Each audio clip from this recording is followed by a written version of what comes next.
Des écritures de votre confrère. Ça se tient votre avocat. Et quand j'ai la parole, vous ne devez pas faire de remous.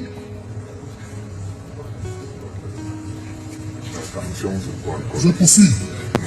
Salut et bienvenue dans cette vidéo. Aujourd'hui, je vais vous présenter la tension qui régnait entre les avocats de Léon Onana, candidat du RDPC, en faveur du président de la République du Cameroun, son Excellence M. Paul Biya. Les deux, Léon Onana et Paul Biya, faisaient partie de la même formation politique. Ils ont tous ensemble déposé la candidature. Et il y a un problème qui se pose. On dit que le président de la République est président du RDPC. Léon Onana est conseiller municipal, quelque chose comme ça. Donc dans cette vidéo, nous allons comprendre l'exclusivité de tout cela. Je vous prie donc de vous installer confortablement et de pouvoir écouter tout cet extrait. Nous écoutons. Les écritures de votre confrère. Ça se tient votre avocat. Et quand j'ai la parole, vous ne devez pas faire de remous.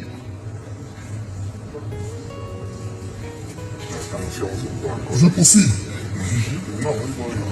Dans le cadre de la procédure qui a été appelée tout à l'heure, entre M.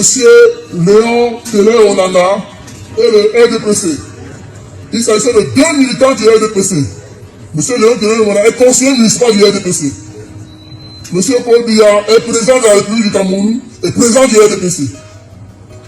Dans cette procédure, nous avons fait affaire à un seul militant du Manigem. Le militant du Manigem s'appelle Kamto Maurice.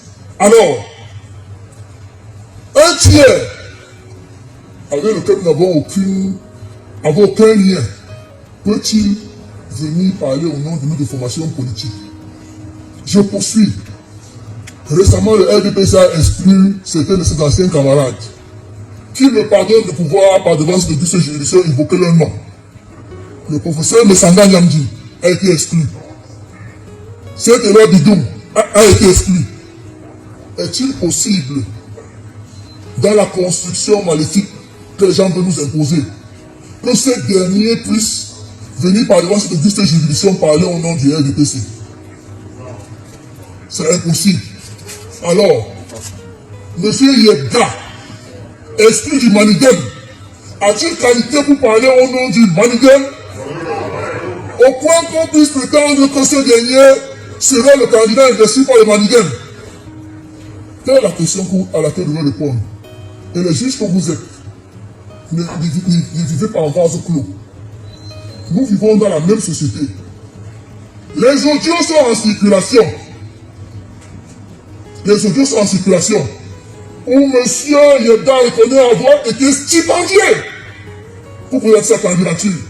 Et ce n'est pas honorable pour la République. Et il faut le décrier. Je me suis demandé, que fait le ministère public?